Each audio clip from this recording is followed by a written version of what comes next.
చాలా మంది మాట్లాడుతున్నారు సూపర్ 6 ఉంది, అమలు చేయడం లేదని. ఆర్థికంగా ఇబ్బందులున్నాయి, సమస్యలున్నాయి. అయినా సరే రేపు జూన్ లోగా ఇంకొక 3 మంచి కార్యక్రమాలని ప్రజానీకానికి సూపర్ 6 లో ఇచ్చిన హామీలు నెరవేర్చాలని చెప్పి నిర్ణయం చేశాం. అందులో భాగంగా రేపు పాఠశాలలు తెరిసే సమయానికి ఏదైతే తల్లికి వందనం కింద ఒక పిల్లవాడికి 15,000 ఇస్తామని చెప్పాము.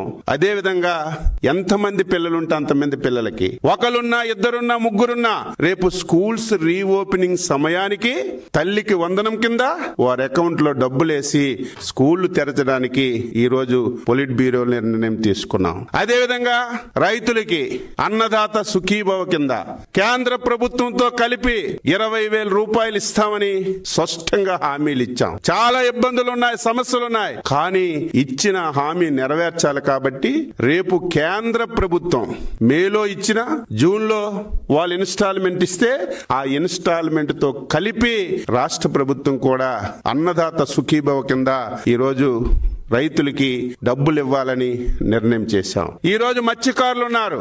మత్స్యకార భరోసా ఏదైతే వేట నిషేధ సమయానికి 10,000 ఇచ్చేవాళ్ళు 20,000 ఇస్తామని చెప్పాం. నిషేధం రేపు ఏప్రిల్ 15 నుంచి జూన్ 15 వరకు 2 మాసాలు వేట నిషేధం ఉంటుంది.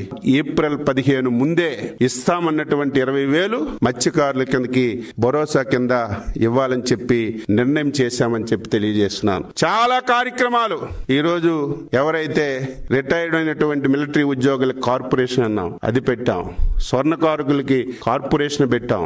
దాదాపుగా 60-70% హామీలన్నీ కూడా నెరవేర్చాం.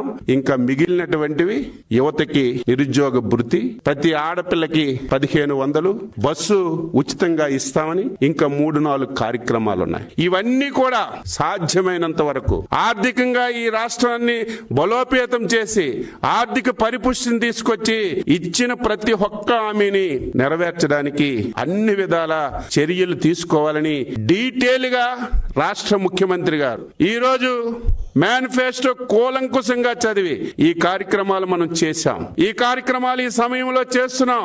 ఈ కార్యక్రమాలు ఈ రకంగా పైప్ లైన్ లో ఉన్నాయి. ఇంకా ఇవి ఈ రకంలో చేసుకోవచ్చని డీటెయిల్ గా డిస్కస్ చేసి మేనిఫెస్టో మీదే ఎక్కువ సమయం కేటాయించి ఒక మంచి నిర్ణయం తీసుకున్నామని ఈ సందర్భంగా తెలియజేస్తున్నాను.